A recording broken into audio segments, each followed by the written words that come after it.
Okay, so good afternoon, everyone. Thanks a lot for coming. It's a great pleasure for me to be with you today and to introduce you to Professor David Monyae, who is a very good friend, and besides that, a very brilliant scholar from South Africa, from the University of Joanesburgo. He's an associate professor in the course of international relations, and he's also the director of the Confucius Institute there at the University of Johannesburg, and also the director of the Center for Africa-China Studies. So he does research on international relations as a whole, but with a focus also on China and China-Africa relations, right? And we have been collaborating for the last, 6-7 years. And then we always dream to have you here, David, and it's a great pleasure to have you here now. He arrived yesterday night, so I hope we are not over-exploiting you. And this is the very first activity he will develop here during the 2 weeks. He will be here as a visiting scholar. So we're going to have some other lectures, you're going to receive the news, and this is the very first one. We also have here Professor Petra Dunhout, who is also a very good friend. She will also present in the same seminar next Tuesday about global value chains. Right? You will receive the news as well, but since she's here, just like to introduce her to you as well. And they are both very happy to talk to you about your research topics or whatever you want in their specific areas during these 2 weeks. So they are here not only for the seminars, but also to talk to you. So feel totally free to reach them, to get their email addresses, to exchange messages with them, to take advantage of it's a great privilege for us to have both of them here, okay? And then just to let you know, they are mostly postgraduate students. Thomas is undergrad, and then the others. And Beatriz, you're probably now postgraduate student. No? Okay, so we are turning one probably. Okay, without any other thing to say, I just thank you again, David, and give the floor to you. Thank you very much. Thank you. Good afternoon. How are you? I'm sorry I can't.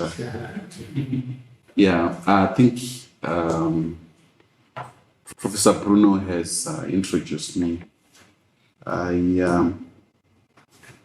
would like to take this opportunity to thank you and the university to invite me, and being here is such a great pleasure, especially after the COVID crisis. It really gives us the opportunity to reconnect beyond the digital.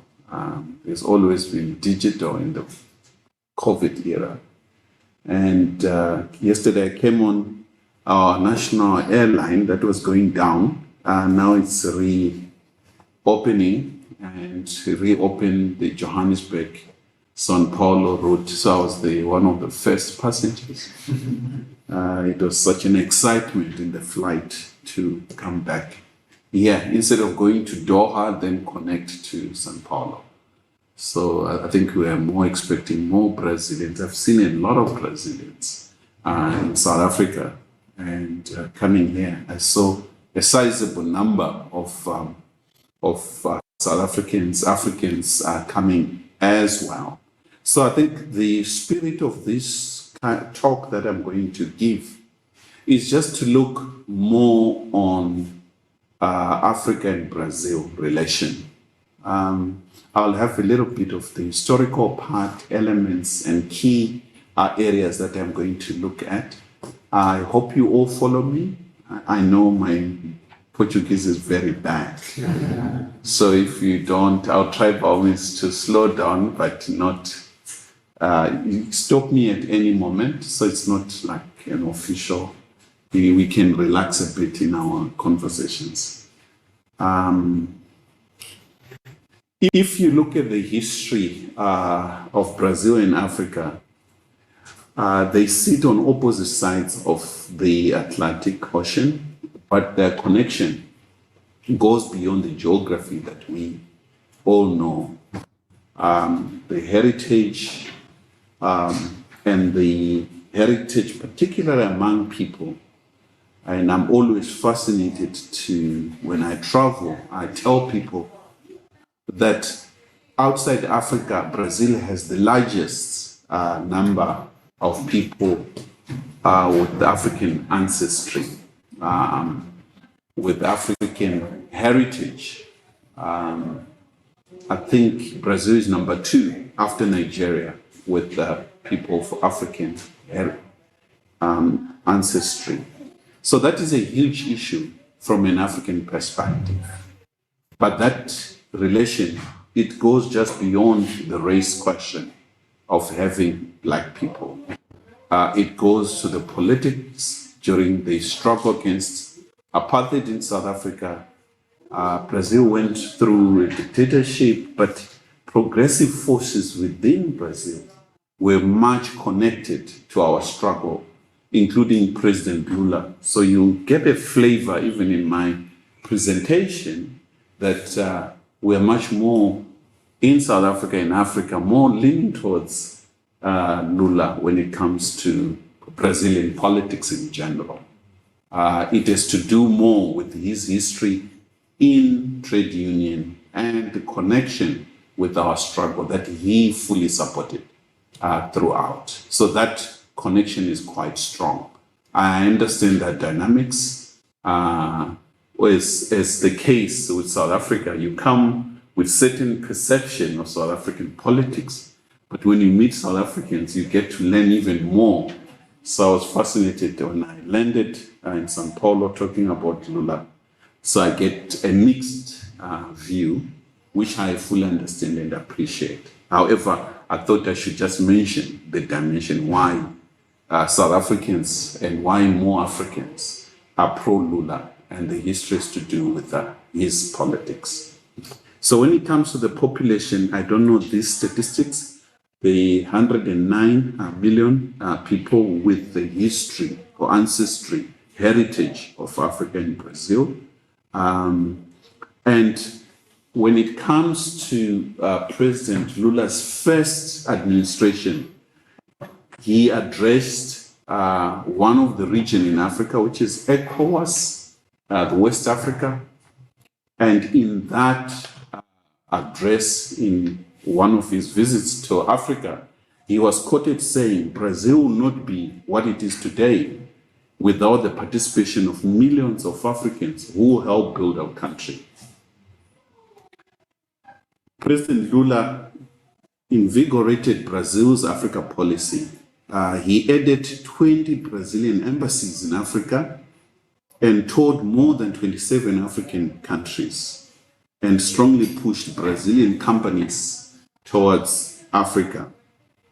In his first tenure, trade between Brazil and Africa grew from just under 4 billion in 2003 to over 17 billion in 2011. However, of late, Brazilian Africa's economy and diplomatic relations suffered.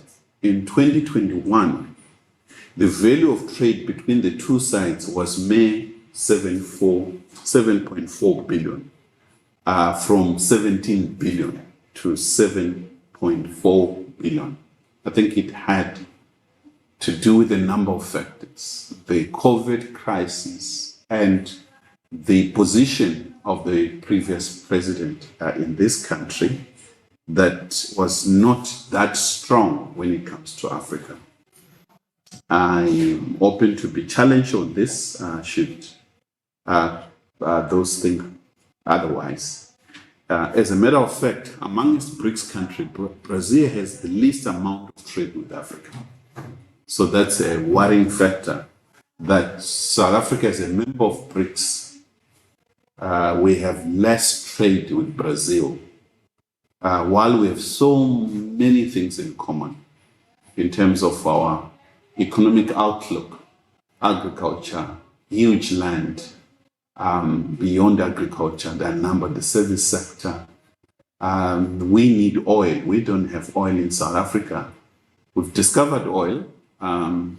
However, the politics of climate change we are moving away from fossil fuel. So I think there's so much, particularly on collaboration around new technologies, a number of areas that involves none other than us here with the fourth industrial revolution upon us. I think we, none other than ourselves, are going to be in the forefront in innovation and the discovery. So when we say this, it doesn't really matter that we are in social sciences, economics, and other areas. I think we have much more to contribute. We can't leave the fourth industrial revolution in the hands of engineers alone.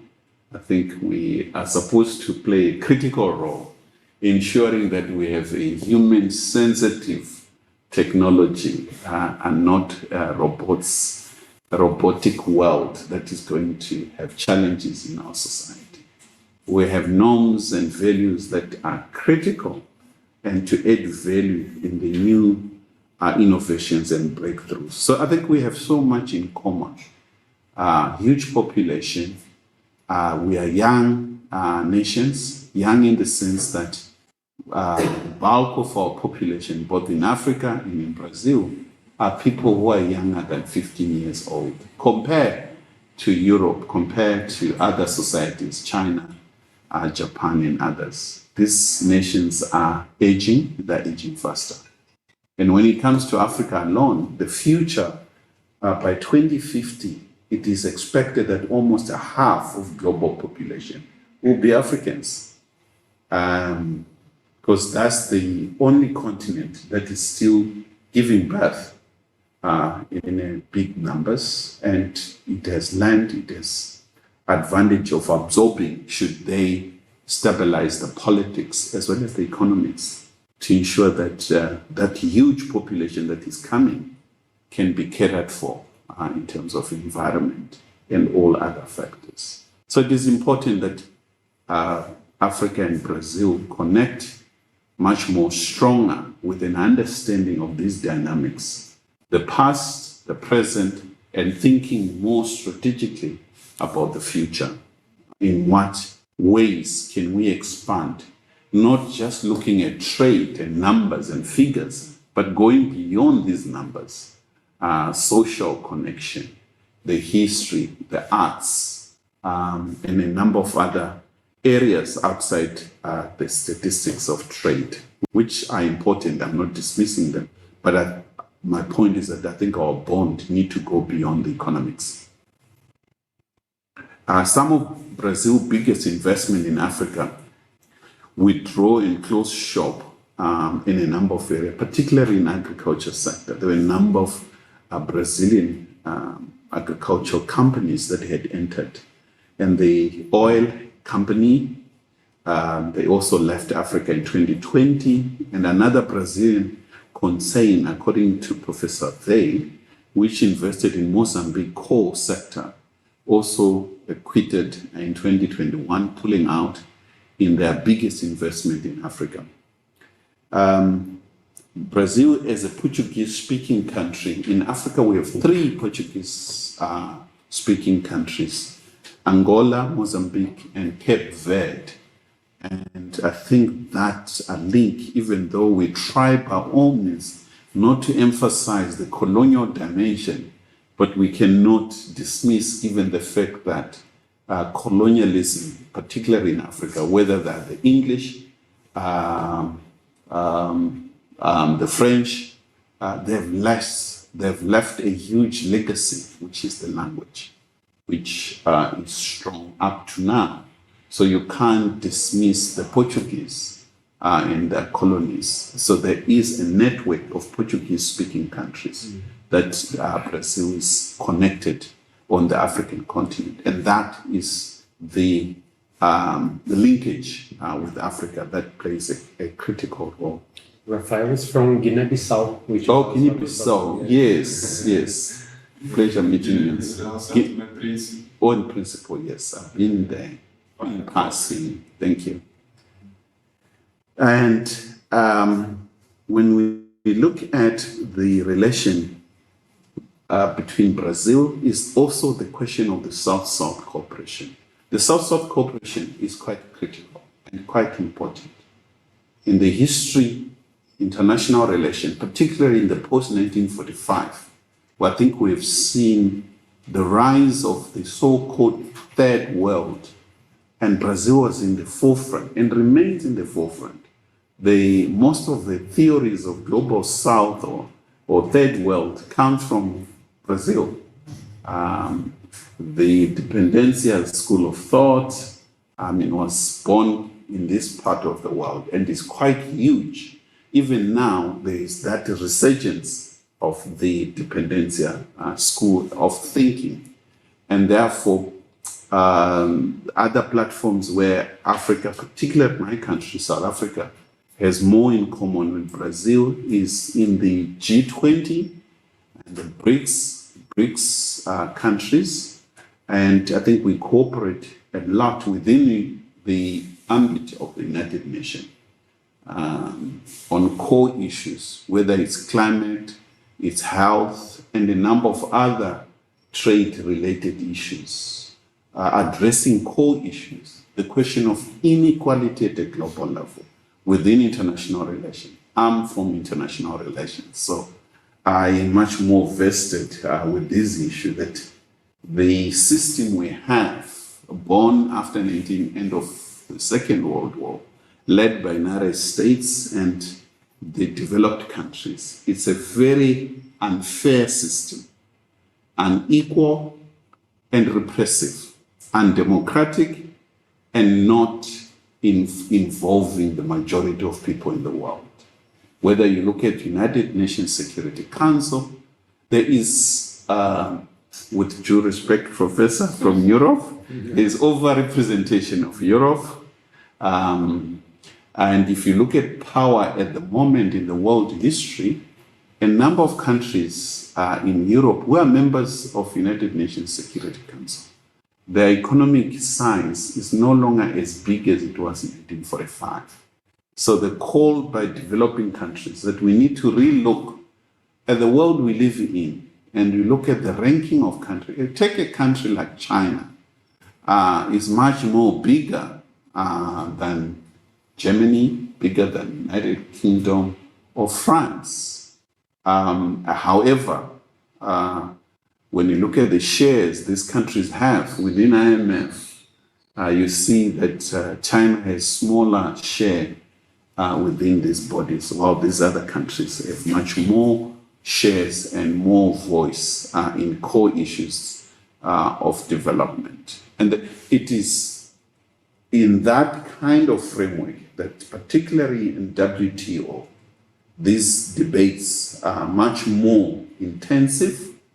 You look at IMF, with each year since 1945, the leading leader of IMF is always a European. And you look at the World Bank, the leader of the World Bank since 1945 must be an American. And there's no rotation, there's no representation of Latin America, Africa, and Asia.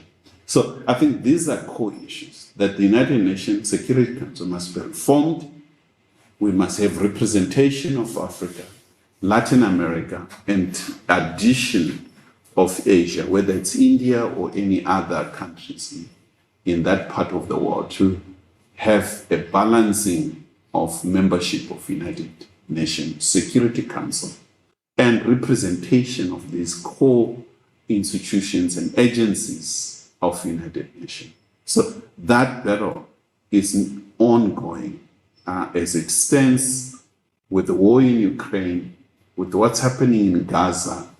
You see the differences. So when we look at Brazil and Africa, and South Africa in particular, our position within international world politics, we share same position. We are in the same club. And it is important that we use that close bond and relation to deepen and open up international relations so that it is democratic, representative of all regions. When we talk about BRICS and our argument Professor Bruno and I have shared a number of platforms where we argue that BRICS and other bodies that are coming, I think the main aim is just to ensure that we cannot talk of transformation. We cannot talk about democracy as it is advanced by the United States and most Western countries. We cannot talk about human rights while we are faced with these double standards in the world politics. That it is well and good to take President Putin and say he must go to ICC, but we can't say the same thing when it comes to Israel. There are a number of double standards in this system. I think for my country and myself personally, I am pro-human rights, pro-democracy, but we need to move from theory to practice when you talk about it. As it stands, it's more theory. There's so much talk about these issues. If you apply these terms in real world, you realize that it is just talk.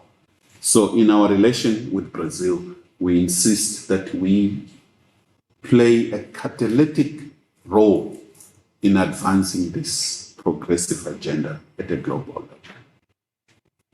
Climate change is the key issue, whether we like it or not. We've had a number of issues.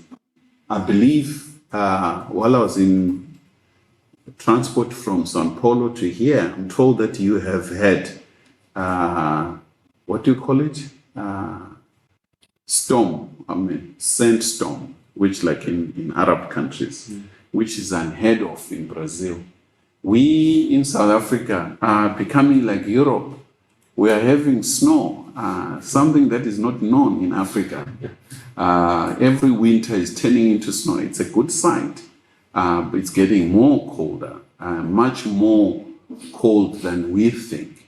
And rains are not frequent as they used to be. And they're also irregular. They come at times when we don't expect rains. At times, no rain at all.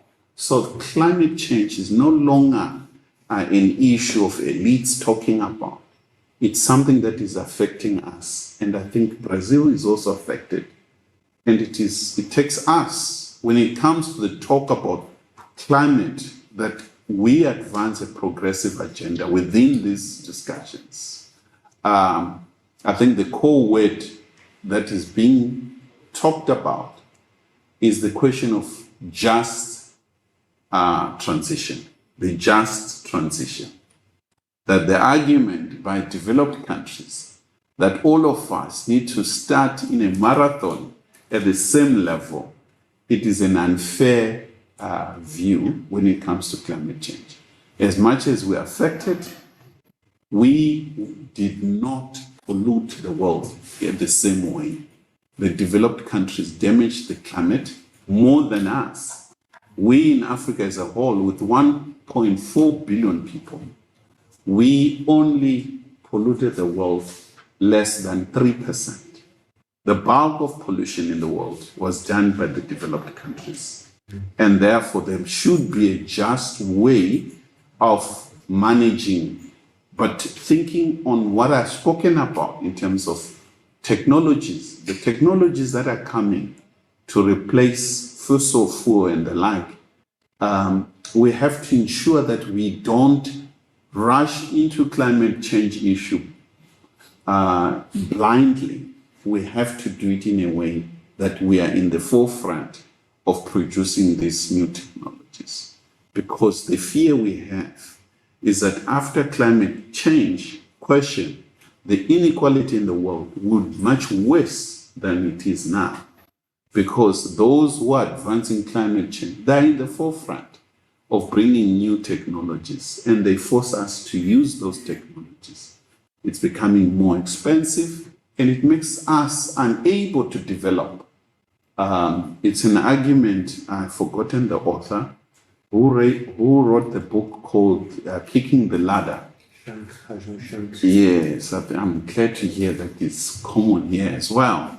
That you've reached a certain height, you just kick the ladder. You don't want everyone else to come. I think we've had, with the rise of China, that they are eating like us, they are living like us, they are using cars like us. And I think very soon you'll hear more about Africa as well. And therefore, because we are eating like them, something must be done in a way that is detrimental to our growth. So when we look at Africa and Brazil, there is so much that the connection is still at the level of government to government, very high level business people, elite, now scholars like me coming here. I think what we are arguing that we need to go much more deeper to a level of civil society, people to people. Of course, we are people, but we remain elites. We need the connection of cultural activities, sport, for instance. We just don't have. Every time I go to China, I always argue with my Chinese counterparts that the problem with you is that you buy African soccer players, you buy them in Europe, even Brazilian soccer players, they buy them from Europe. They don't buy them from Brazil or Africa. And from a global south, I think there could be much more strength among global south countries if we have a belt, as we're speaking, not just of infrastructure. Yes, infrastructure, belt and road is important, but we need also to have that cultural within South-South cooperation, people to people. Sport is important, cultural activities, academic exchange programs, as we are doing between our two universities, among South to South. And when we are doing that, this is not just an exclusively South agenda. It will have, as you have done, with professors from Europe. So we have what we call the trilateral, where it is possible, you have Europe, Asia, Africa, Latin America. And I think in doing so, we have much more to gain, we have much more to benefit. So I think I have covered quite a number of great deal, some of these issues. We have been working quite closely with a number of universities across the world, and our Vice Chancellor visited Brazil in Sao Paulo, the Federal University of Rio Grande do Sul, and State University here. Apparently was here, and in Rio as well. This is one of our Vice Chancellors. There has been two more to the current Vice Chancellors. So I think we could develop those networks that are existing. And those MOU that were signed already, I didn't even know that there is an existing MOU between this university and my university, for instance. So that we could play a critical role in doing this. Professor Bruno is a senior research fellow with us. He comes to our university, I don't know how many times he has come, we invited him. And we would like also to work with students in this university who are working on Africa or South Africa related topics, either to visit us or coming as I have done to give few lectures. And beyond physical, could also go digital if there is a need to strengthen the connections that I've been speaking about. I think my lecture goes up to here. I'll stop here just to have more questions and discussions. Thank you. Thank you very much, Professor David, for this very interesting presentation. And just to let you know for the students, well, one of the ideas of bringing Professor David Monyae is precisely to enhance our collaboration with African universities.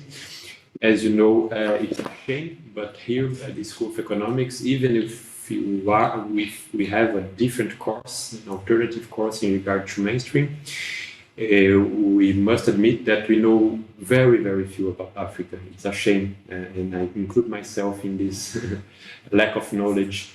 But the good thing is that we are having more and more students willing to learn about Africa, to make research about Africa. We do receive some African students, specifically in the Global Labor University, which is the program they take part. So I guess we are in a very proper moment to try to enhance this collaboration, both to receive and send the students to Johannesburg and other universities in Africa. Let me start with the first question. As a matter of fact, while I was in the flight yesterday, a number of South Africans are working here. South Africa is very big when it comes to mining and mining engineering. So they are here in mining business. I'm not sure about ownership of these mines since it's not my area, but just speaking to them, I could hear and I was excited about the number of expats from South Africa coming to Brazil working in these mines. I think they're talking about the copper mines that they are working in. So I was fascinated by that. I'm not sure if South African companies such as the health insurance company called Discovery, I don't know the status of that company, if it's here, but I know it's in Latin America and a number of other countries. So there are investments by Africans here in Brazil and Latin America, but it's a very small number. More could be done. I think it has to do with the status of the continent, that it is not as advanced when it comes to and lack of capital. But we have a sizable in South Africa and few African countries, particularly in the oil sector and others. There are a lot of ventures capital that is working. The second question, it is a huge issue. I share your views and sentiments. I think we also need to learn, particularly Brazil and South Africa. We need to learn from countries that have managed to deal with each situation. We have a number of options. Option one, in my view, I think we need to invest more in education. If we are producing doctors, for instance, South Africa is very good with producing doctors, health, nurses. More and more South African doctors are going mainly, I think, number one country that is attracting South African doctors is Canada. Canadian rural area has more South African doctors than any other place. There are more there than in South Africa. I mean, some of these are jokes. And Europe, particularly UK. UK has more South African nurses and Zimbabweans teachers in UK and a number of other countries. Germany, I think it has to do with language. France is a very unique relationship with its former colonies, which is backfiring as we speak. So it's hard to really make comparison, because with France, it considered its colonies as through the colonial strategy of assimilation, that you are part of the quote-unquote motherland, France, and therefore top elites within these colonies are allowed to have homes and citizenship in France and in and out, and they are so close to France, but at the expense of majority of people in these former colonies. Very exploitative relationship, but it's a separate case. So in the first option that I'm suggesting, we produce more so that we can quickly replace those who leave. But that need to go with a great deal of patriotism, that even if they leave, they are Brazilians. they'll always come back. They send more money home, so we have more to gain, and they're going to gain more experience wherever they go. They come back home. We become more richer than we think that we're losing in terms of so-called brain drain. The other option is find critical areas in which government fund massively, but put restrictions that if you qualify and if you're funded by the government in these areas, in first 5 years or 10 years of your working life, you cannot leave the country. Draconian, but this is an option that we could play. And then the other one is knowledge sharing, collaboration. That's exactly what we're talking about here. It's become much more easy if we have centers of excellence at this university, my university, universities in India, universities in China, to collaborate. And we know we can't do everything. Each country cannot be a master of every field of study. We know that India is good with IT. South Africa could be good in another area. Brazil good in some other areas. Within BRICS, Russia in others. And when you play around these areas of specializations, you are able to circulate and share knowledge in an innovative way that you don't really need to have people physically moving from one country to another. But the African story, I don't know the Brazilian story. The bulk of the blame lies with the environment, domestic environment, where experts, new, dynamic, young, vibrant scientists, they want to be in the center where things happen, where the infrastructure, the internet, electricity is reliable, clean water, less crime, good environment to raise their kids and going to school. These are core issues that affect people. Taxation issues. So I think some of the lesson we could learn is what Japan did in its development. It sent students, yes, up to now, Japan is still doing. India is doing that. China is doing. China is a master at the moment. They say, even though I have a problem in the United States. So you have thousands and thousands of students, state-funded, and go all over the world, learn all the skills, and have another countervailing process of create a conducive environment to attract the very same people when they finish, wherever they are, to come back home. Good salaries, packages in terms of homes, free housing, health, security, a number of factors that makes their life much easier to come back, your own nationals, as well as nationals from other countries. China is attracting more of that as we speak. It's doing more. So you inject a lot of money. So it's a concerted effort by a government to have that kind of policy and targeted zone. This is the area that if you come, will give you all the attention. So there's a huge politics globally, particularly between the United States and China. And the current rising geopolitics or tensions, we're also seeing that the United States has done itself a disservice to itself by having these stringent visa requirements for experts.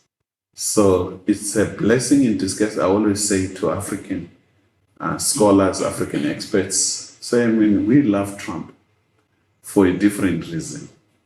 He's doing Africa and developing world a favor by the kind of policy, very racist and anti-immigration policies it is making a number of expats, particularly from Africa, uncomfortable to go to the United States. It's no longer like 1960s and 70s and 80s, where when I was a child, I mean, the dream was to go to America because it was seeing the movies Rambo, the days of Rambo.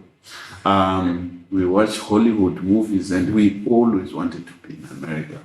It sounded nice, but now with Netflix, I prefer South Korean movies than Hollywood. I'm watching Brazilian movies, a different genre, different story, narrative that is real, not the usual good ending as the genre in Hollywood.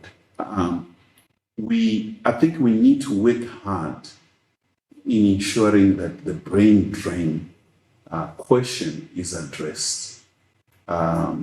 Peace and security, stability, laws, infrastructure development, and number of policy intervention that is required to keep your people and to attract brains from other parts of the world and allow regions such as, I don't know, is it Mercosur for Latin America, to allow people to move easily. And I was telling Professor Bruno that I was so impressed coming yesterday. I travel the world, I travel extensively, but the way I felt getting into Brazil at immigration, I felt as if I'm at home. The guy looked at me, he didn't look at me 3, 4, 5 times and double check my passport. He looked at me in a very respectful way. He asked me a question, how long are you staying? That was the only question. I didn't get questions that I get, I'm afraid, in Europe and America. What's the purpose of this visit? How long are you here? And who's funding this? You know, that kind of, you have 100 questions that you're supposed, and you have to supply evidence because your word is not good enough. But if you come to our countries, for people coming from developed countries, they don't even need a visa. They just present their passport. It is stamped 3 months, 90 days stay. And why is it that in the global south, we're not doing the same in a well-managed way? Because, I mean, there is a crisis of people who come and they don't want to go. Unemployment is high.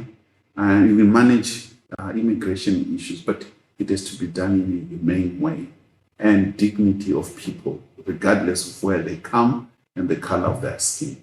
So there is so much that can be done in dealing with that. So first of all, I'd like to thank you very much for your lecture. It's an atypical experience because he has been here for the last 3 years, I think, if I'm not wrong. But it's the very first time he sees a lecture from an African scholar, so he's really happy with that. He is from Guinea-Bissau, and he liked very much your talk. Talking about the cooperation, the cultural and academic cooperation with you, Africa.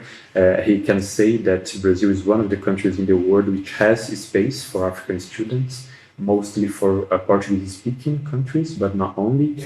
And for the economic relations, it's still very little, very small. But it increased with Lula, as you showed, and it, at the end, stimulated also more students to come to Brazil, given the increasing economic cooperation as well. So it is rather a comment, and then his question. He wants to know about the current context in Africa in the following sense. There is a book which he read, and he also gave me, Carlos Lopes, right? You didn't mention Carlos Lopes, no. Which is a scholar from Guinea-Bissau, and he mentioned in this book about the history of Africa during the Cold War. So it was a target of disputes between the two sides, Soviet Union and the US. And now, and then he here comes the question. The US wants to increase its cooperation with Africa in terms of military issues, so providing weapons and so on. But on the other side, there is also Russia and even China selling weapons and sending military troops. And also for this private security, I guess we also mentioned the Russian militia, you know. So, and some people are even saying that we can live now a second Cold War.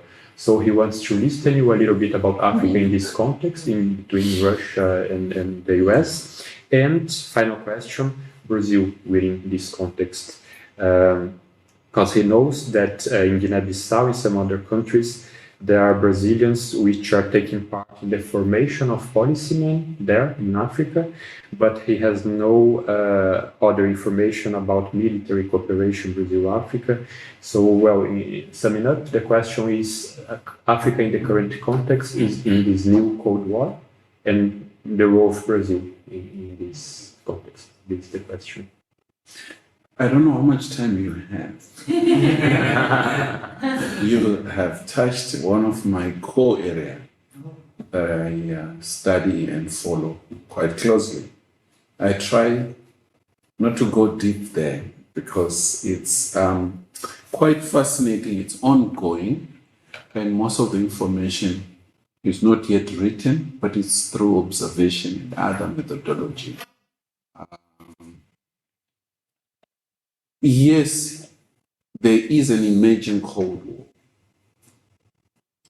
But I think we need to be very clear, what are we talking about? This is not the Cold War of the past. It's completely different.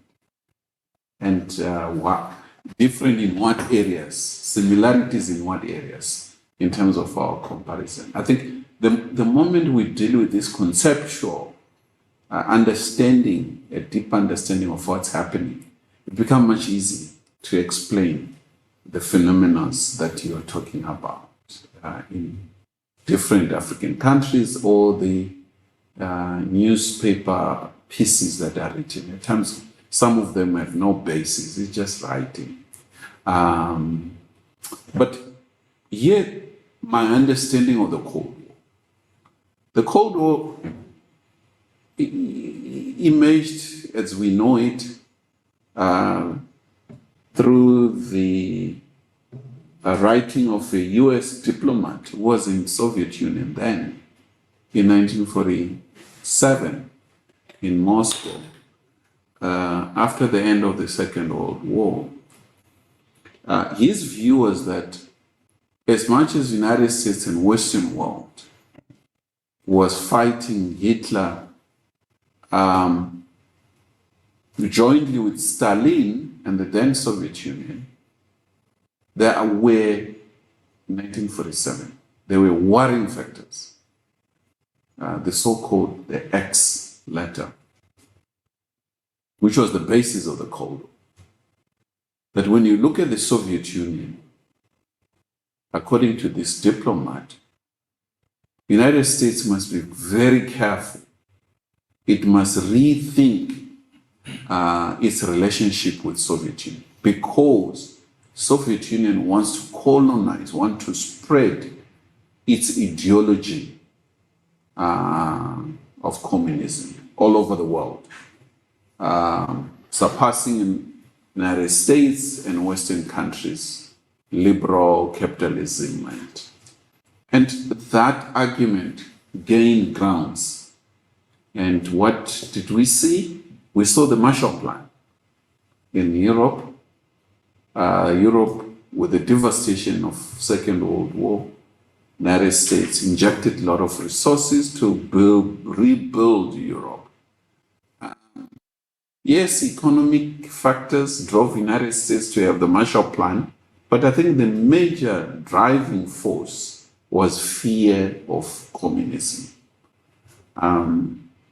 And I think you saw a number of programs was to kind of roll back, push back communists in Italy and a number of countries in Europe.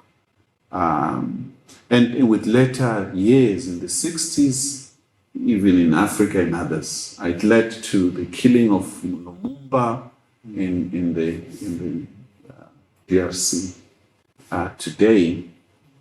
So this is our understanding. It was much more Cold War. Soviet Union, on the other hand, started supporting nationalist movements and putting weapons and fighting Angola, Mozambique, and all Ethiopia, for instance, and a number of African countries.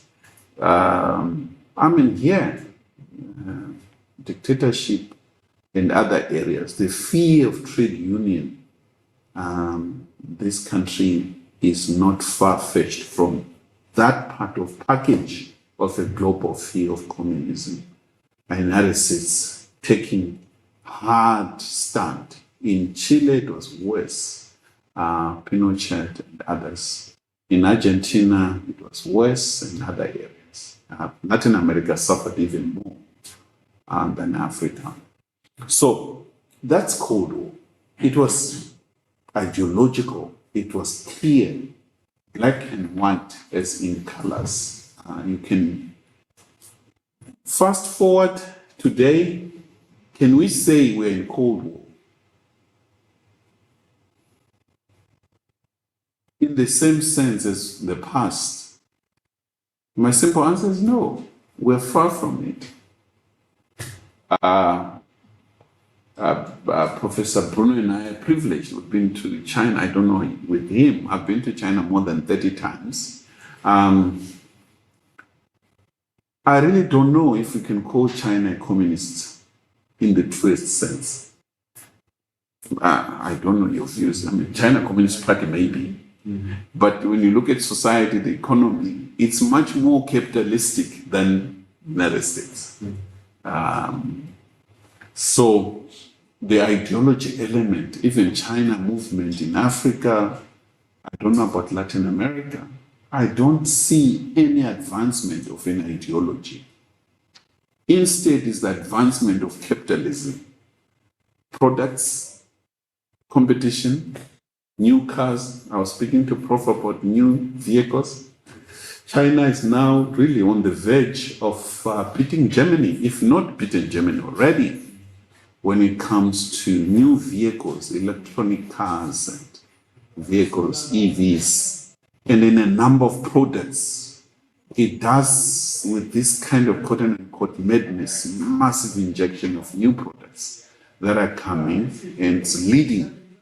Cell phones, I don't know whether you have them here in Africa. We have, they're the cheapest, and the quality is not bad. It started very bad in the early days, but now the Chinese cell phones are becoming better with each year. Huawei and others that are emerging. So all products, China starts from, whether computers, start from bad to excellent. Vehicles are much, much better. I'm not driving one, I drive a German car, but I've been to Chinese car inside. I wouldn't mind driving one. In terms of space, in terms of technology, it's even better than some European cars. So the competition is much more, in my view, on the United States refusing to accept a rising China. I'm open to be challenged. It wants to maintain its hegemonic position in the world, particularly in key and strategic areas. It's not China that the United States has started pushing and fight. Those who follow history, you realize in 1987, you had the Plaza Accord. I don't know whether you know the Plaza Accord. It was Japan. In 1980s, Japan was in the forefront, and there were similar arguments as now with China. Japan is overtaking the United States. United States with Japan not only nuked Japan, Hiroshima and Nagasaki, but helped Japan to develop. But when Japan was showing signs that technologically is now overtaking United States. United States pushed back with the Plaza Accord. So Japan is not China. You cannot push back. Japan, only 200 million people. Brazil is much larger than population-wise than Japan. It doesn't have that strong market base. China has market base. It can stomach the crisis better than Japan. So to fight China is going to be difficult for the United States because China is having what we call a comprehensive competition in all areas, whether it's space, under the sea, vehicles, classrooms, housing, whatever you name, the competition, China is on a full blast engine competing with established US and most Western countries, including IMF and World Bank. China Development Bank is much larger than IMF and World Bank, and they give loans much better. They organize themselves. They're not part of OECD. They don't run with those rules of engagement. They create their own rules, which are in clash with liberal leaning rules of dealing with debt or any other issue. And the developed countries are responding. They're responding rightly in certain areas and in most areas wrongly. How to deal with China. Not in Africa, the assumption is that Africa is seen as a neutral player, as if Africa does not have agency. Africa is an active participant. It has agent, it has choices, like any other player in the international. So I think for outsiders, when they analyze Africa, it's a poor Africa. Africans are gauging, they're reading the environment, global environment, and then choosing sides where their interest lies. When it comes to certain areas, they are with the European countries. In other areas, they prefer to be United States. When it suits them, they jump with the Chinese, at times Japanese. And so there's a lot of things happening in this competition. It's a competition of ideas, competition of products, competition of access, and fear of dominance of a rising power. Security-wise, yes. I do not think China has more military base. No, it is only one. It is the United States that has more military bases in Africa. That, it is not China that has the largest debt, contrary to what you hear. Our greatest debt is with the Western countries, not China. However, China, when it comes to the rate in which that debt is growing, it's fast and it's showing signs that it could go back, if not managed well. But because of dominance, mainly by Western world in the media and in so many platforms where China has disadvantage of language or newcomer, it is unable to tell its own story. But for us in Africa, that is not we have no bone in the fight. That's how we put it. The fight of who is indebted and all the story about China, we normally laugh when we hear people speak about Africa, because we don't support the West, nor do we support China. We support Africa. And we see this competition as good news for Africa. For the first time, the World Bank had a meeting in Morocco, unheard of. Why? It's the fear of China. All of a sudden, the United States and most countries in the West have brought in the African Union to be a member of G20, unprecedented. So there are gains, slow, small, but it's good news for us that more and more we are now starting to be taken seriously invited in places that we used not to be. And I think with this competition, if we play the game well, we are to benefit more. And unlike in the Cold War era. So it really depends. I'll stop here. I can go more and more because it's my favorite subject. Yeah. Can I add some comments, because Sure. it's really related to that? Because we are now having in Europe this very interesting, but I mean, in my opinion, with some problems, movement of decolonization, right, of the curriculum. And it's very nice because the whole idea is bringing the voice of the Global South to the courses, which is extremely important and interesting. But, and here comes the problem in my humble opinion, it's done by the Europeans themselves. I mean, those who are talking about ICLAC in Europe are the Europeans themselves, you know, or Latin Americans who are based there, who made their PhD there, and then they found a job there, and so on. So at the end, it's a very important and interesting movement, but it's very limited because it stays there. They have some inner circles that are in some bubbles, which it's hard for us to reach. And then I'm talking about that because, in the same sense, it's more than time for us to deep the dialogue between us directly, not through Europe, not through the US, you know. My wife is a researcher as well, some of you know her, and she was making a project, fascinating project,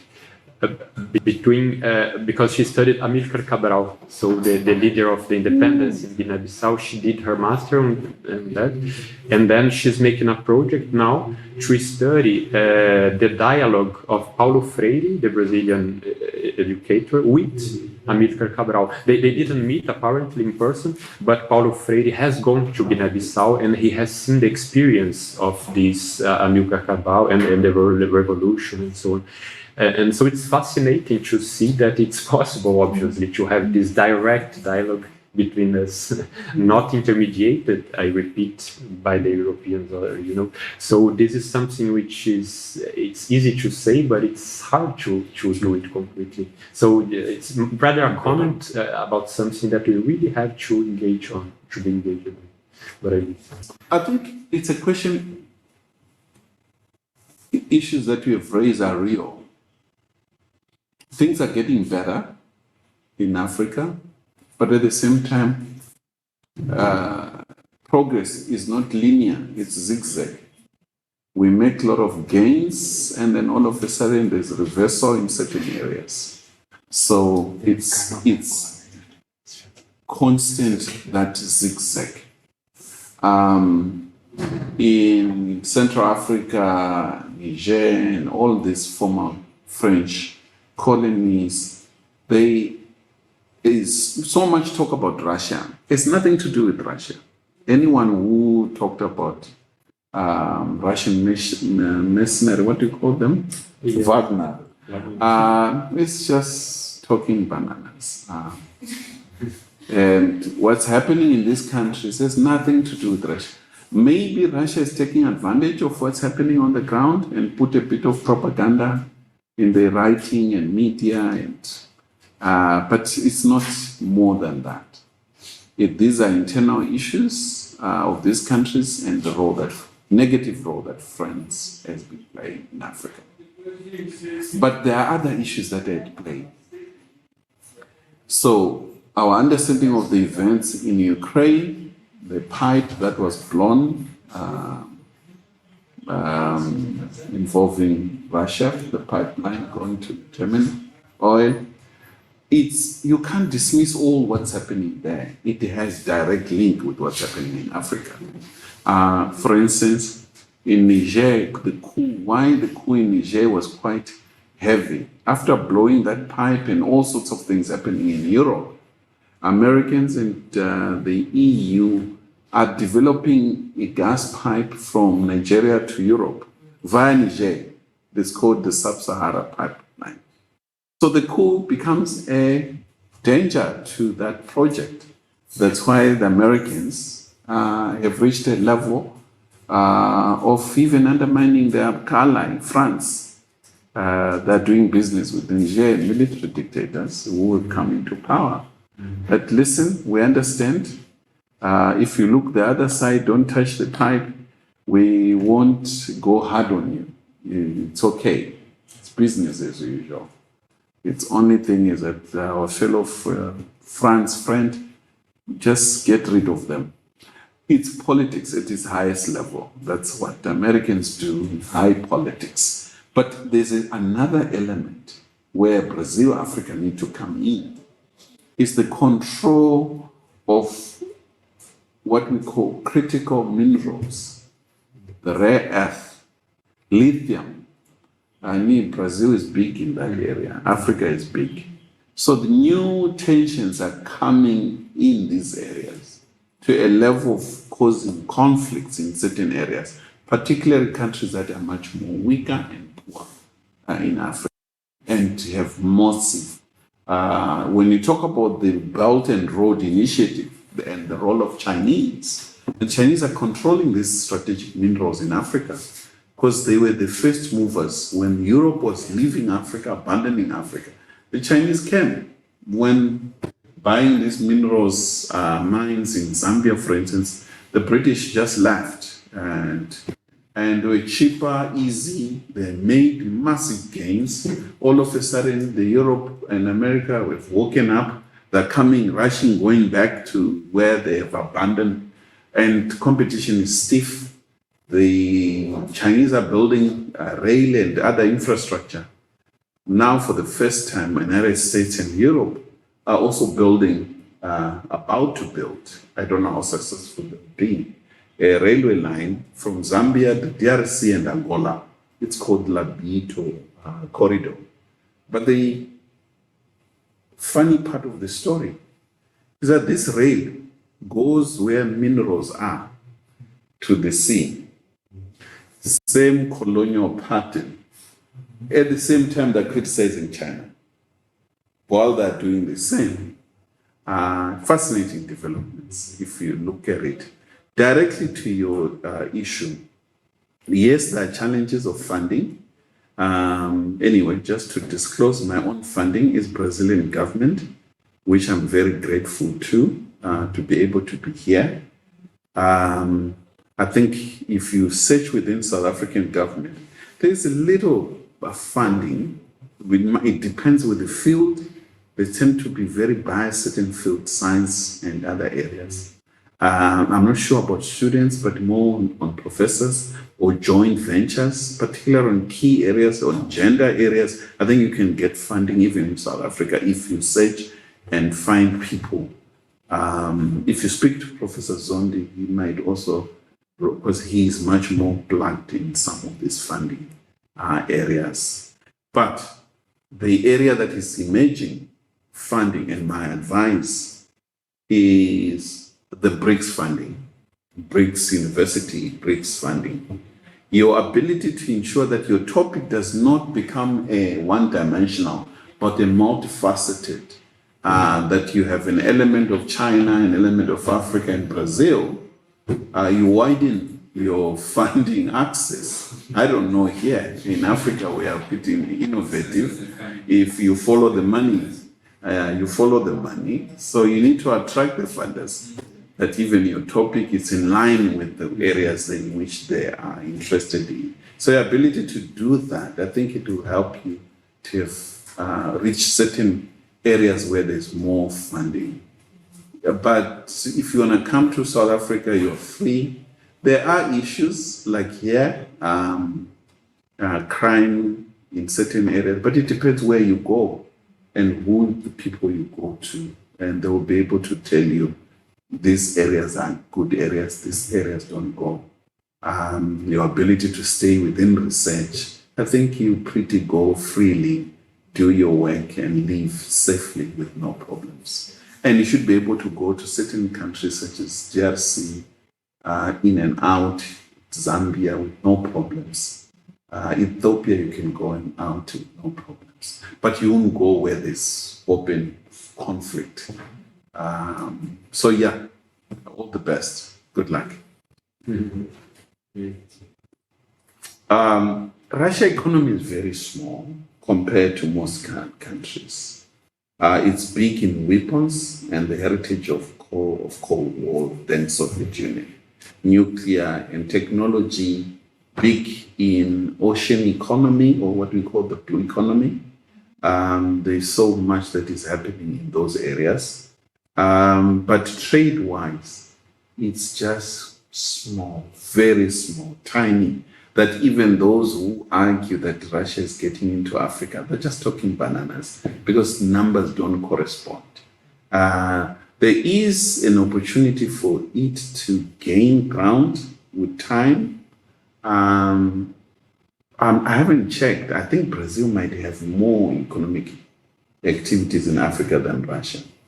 But the advantage that Russia has is precisely what you have said.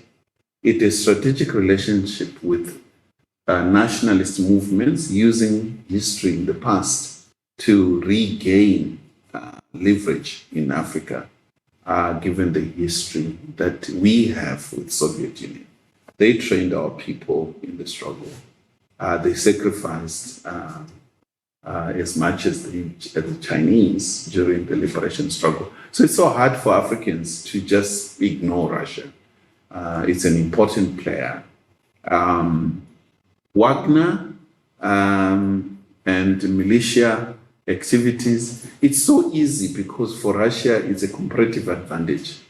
It's easy to sell the weapons, it's easy, but they're not the leading. Western militia, Western weapons are more in Africa than Russia. Libya was damaged not because of Russia, it was Western countries led by France. And a number of European countries were there in the destruction of Libya and the assassination of Muammar Gaddafi. So what we hear and what's happening on the ground is a totally different story. That the destruction of Africa and the impact of 2011, the destruction of Libya, is more damaging than anything that Putin has done in Africa. That weapons were free flow. They dumped lots of weapons in Libya, and uncontrollable, the state in Libya destroyed, and weapons spread into Sahel region, up to Nigeria, down to Nigeria, into hands of terrorists, and it's uncontrollable. So it is similar argument that the Westerners were arguing. They bombed Libya, they bombed Iraq, they did the same in Syria, in Afghanistan. So that madness is now starting to stop because there's a realization that with dumping weapons in some of these areas, it's bringing crisis and more refugees getting into Europe, running away from their countries, getting into Europe. So it's not independent of decisions made in developed countries to deliberately destroy some of the countries done. So that does not mean that Russia is innocent. Is also playing a destructive role in certain areas, but in other areas it's balancing that very same argument. So when we look at it from an African perspective, we are opposed to any player that dumps weapons in Africa because we want a peaceful, stable Africa for development. So that's our argument. That's why we are more with China. China does not openly do that. But it is selling weapons in Africa as well. But to organized state, not to rebels in other areas. It hasn't reached that stage when it comes to China. Does China have mercenaries? You cannot develop massive infrastructure without your own security. So China is also developing its own security sector, private security sector. But mainly you see where there's Chinese infrastructure development areas. That's where you see them moving and protecting their own nationals because they cannot depend on Americans to protect those who are building Chinese infrastructure in Africa. Chinese are not doing anything that Europeans and Americans are doing. As a matter of fact, the champions of just taking African minerals without processing, the greatest champions are Europeans. They have been in Africa for centuries, in my country in particular. You imagine we've had gold, diamond, platinum, you name it, from 17 something up to now. And can you imagine up to now, there is no beneficiation?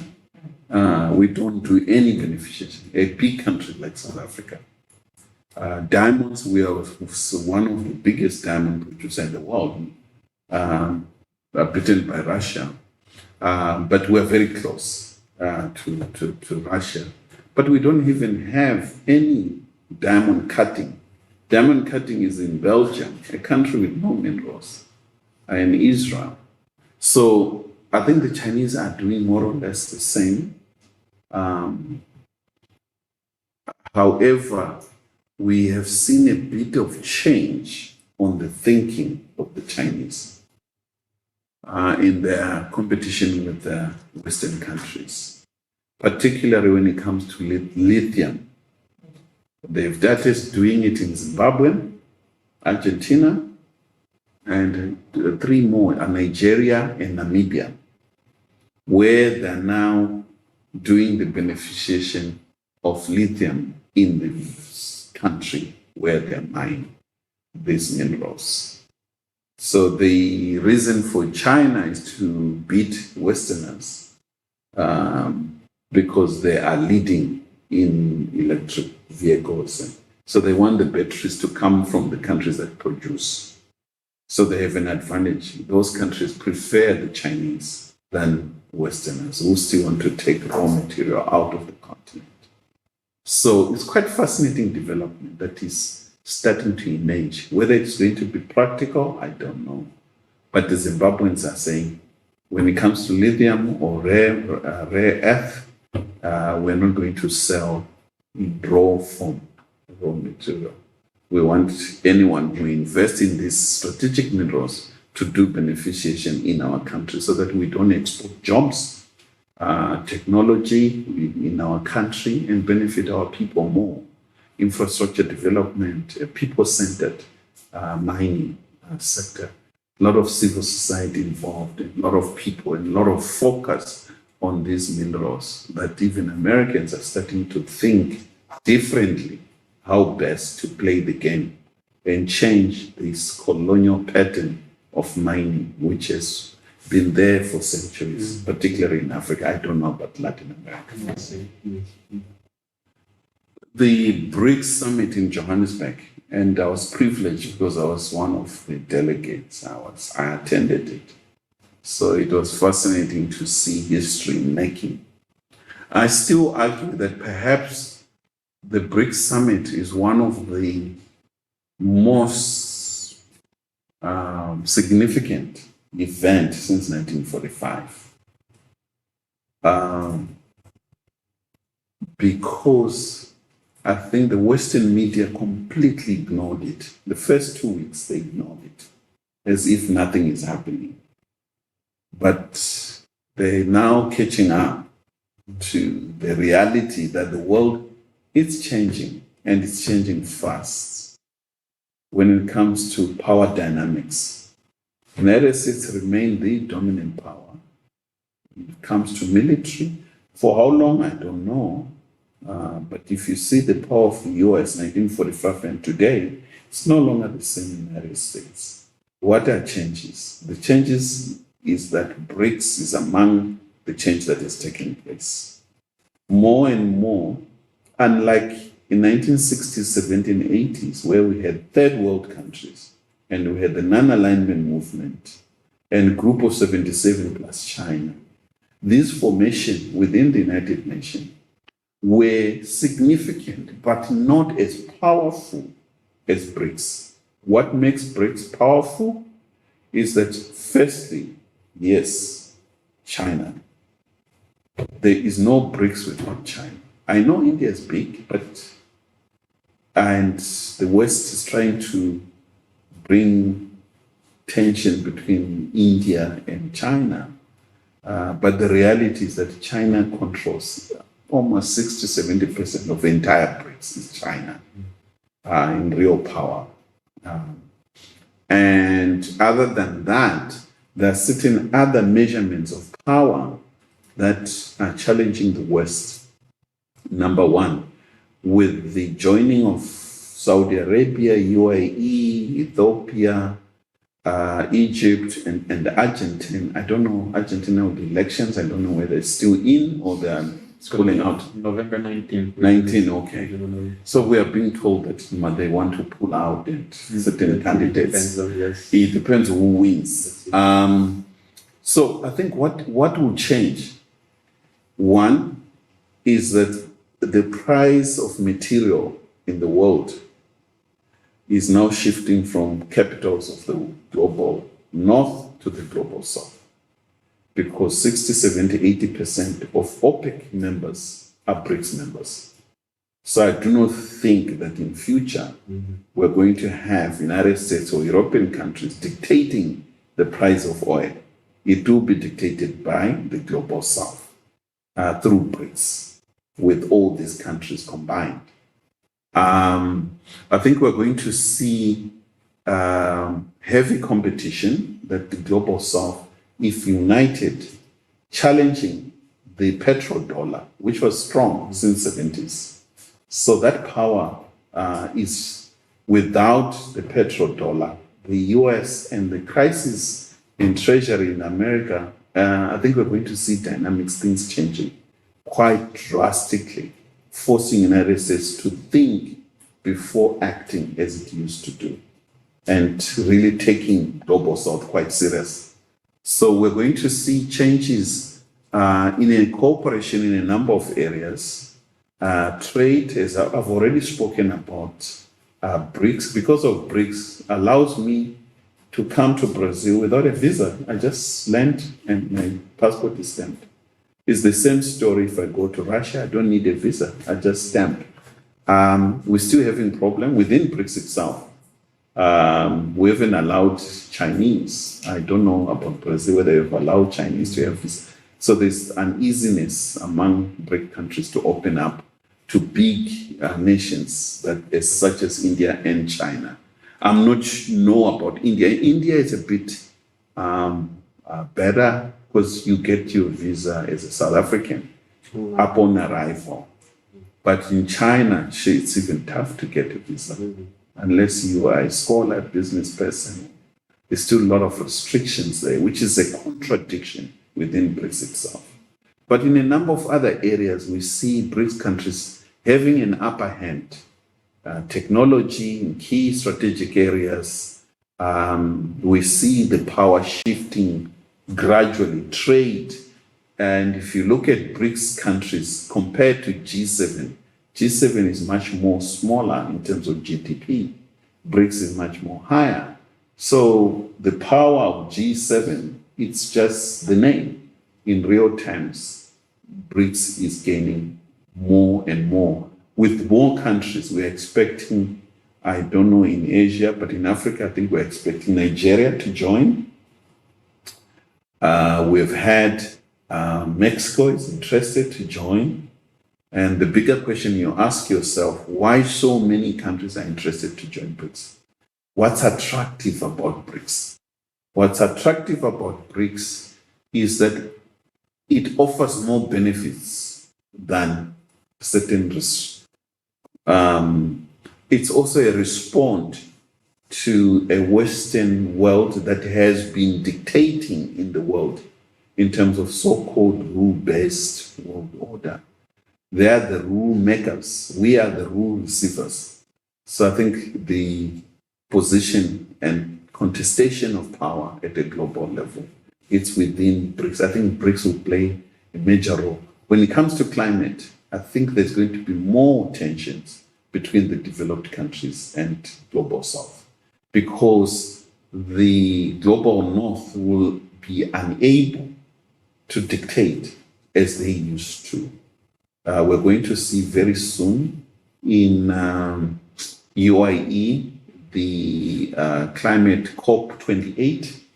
I don't think it's going to be successful anyway, but we're going to talk a lot why the pushback is going to come from global south on the key concept of just transition and ensure that the global north live up to the promises that they've made. They are not meeting the amounts of money that they promised that they'll give. Yet they are making more and more demands that the global south needs to meet. So that those tensions we're going to see. Even within WTO, we're going to see tensions.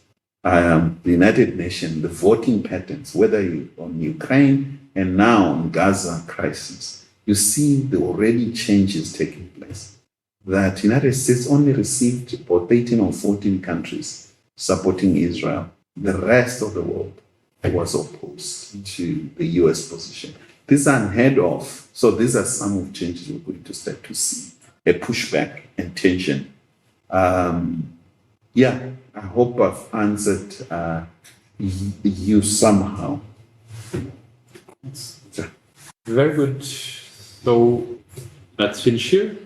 Okay, but as I told you, Professor David is here for this week and the next one, so he's totally available. He will be in my office. He doesn't know it, but I have a key for you. So you can share my office with Petra. Oh, thanks. So whenever you want, you can. Okay. So thank you very much.